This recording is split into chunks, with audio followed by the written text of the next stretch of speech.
ಅಧ್ಯಾಯ 27. 27ನೇ ದಿನದ ಪಾರಾಯಣ.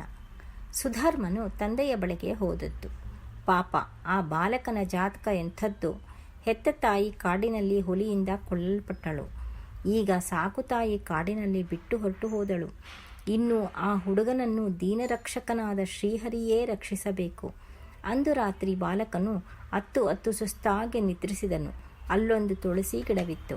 ನಿದ್ರೆಯಲ್ಲಿ ಬಾಲಕನ ಕೈ ಆ ಗಿಡದ ಮೇಲೆ ಬಿದ್ದುದರಿಂದ ಅಂದು ರಾತ್ರಿ ಅವನಿಗೆ ಯಾವ ಅಪಾಯವೂ ಉಂಟಾಗಲಿಲ್ಲ. ಮೇಲಾಗಿ ದೈವಭಕ್ತಿ ಉಂಟಾಯಿತು. ಬೆಳಗ್ಗೆ ಏಳುವ ಹೊತ್ತಿಗೆ ಕಾಡಿನಲ್ಲಿ ಒಂಟಿಯಾಗಿದ್ದರಿಂದ ಹೆದರಿ ಜೋರಾಗಿ ಅತ್ತನು.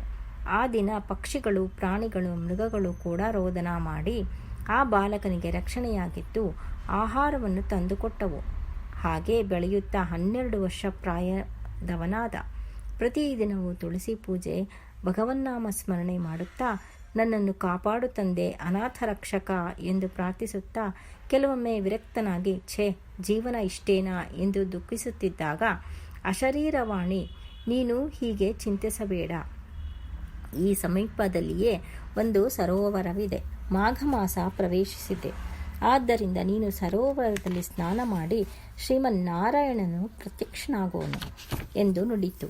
ಆ ಕೂಡಲೇ ರಾಜಕುಮಾರನು ಸರೋವರದ ಬಳಿಗೆ ಹೋಗಿ ಮಾಘಸ್ನಾನವನ್ನು ಮಾಡಿ ಶ್ರೀಹರಿಯನ್ನು ಸ್ತುತಿಸಿದನು. ಆ ಬಾಲಕನ ನಿಷ್ಕಳಂಕ ಭಕ್ತಿಗೆ, ನಿರ್ಮಲ ಹೃದಯಕ್ಕೆ ಲಕ್ಷ್ಮೀನಾರಾಯಣರು ಪ್ರತ್ಯಕ್ಷರಾಗಿ ಆತನನ್ನು ಹರಿಸಿ, ಬಾಲಕ, ನಿನಗೇನು ಬೇಕೋ ಕೇಳಿಕೊ ಎಂದಾಗ, ಪ್ರಭು, ನನಗೆ ತಂದೆ ಯಾರೋ ತಾಯಿ ಯಾರೋ ತಿಳಿಯದು. ನನ್ನ ಲಾಲನೆ ಪಾಲನೆ ಮಾಡಿದವರು ಯಾರೋ? ಹುಟ್ಟಿನಿಂದಲೂ ಕಷ್ಟಗಳೇ ಹೊರತು ಸುಖವನ್ನು ಅರಿಯೆ. ವನಚರಗಳೇ ನನ್ನನ್ನು ರಕ್ಷಿಸಿ ಪೋಷಿಸುತ್ತಿವೆ. ಆದ್ದರಿಂದ ನಿಮ್ಮ ಸನ್ನಿಧಾನಕ್ಕೆ ನನ್ನನ್ನು ಕರೆದುಕೊಂಡು ಹೋಗಿ, ಬೇರೇನೂ ಬೇಕಿಲ್ಲ ಎಂದು ಪ್ರಾರ್ಥಿಸಿದನು. ಆಗ ಶ್ರೀಹರಿಯು, ಎಲೆ ರಾಜನಂದನ, ನೀನು ಇನ್ನೂ ಭೂಲೋಕದಲ್ಲಿ ಧರ್ಮದಿಂದ ಪರಿಪಾಲನೆ ಮಾಡಬೇಕಾದ ಅಗತ್ಯವಿದೆ. ನಿನ್ನ ತಂದೆ ಸುಲಕ್ಷಣ ವೃದ್ಧನಾಗಿ ನಿನ್ನ ಕುರಿತು ನಿನ್ನ ತಾಯಿಯನ್ನು ನೆನೆಸಿಕೊಂಡು ಕೊರಗುತ್ತಿದ್ದಾನೆ. ಆದ್ದರಿಂದ ತಂದೆಯ ಬಳಿಗೆ ಹೋಗಿ ಬಾ ಎಂದು ಹೇಳಿ ಆ ಸರೋವರದ ಸಮೀಪದಲ್ಲಿ ತಪಸ್ಸನ್ನು ಮಾಡುತ್ತಿದ್ದ ಮುನೀಶ್ವರರನ್ನು ಜೊತೆಯಲ್ಲಿ ಕಳುಹಿಸಿ ಸುಲಕ್ಷಣನ ಬಳಿಗೆ ಕಳುಹಿಸಿದನು.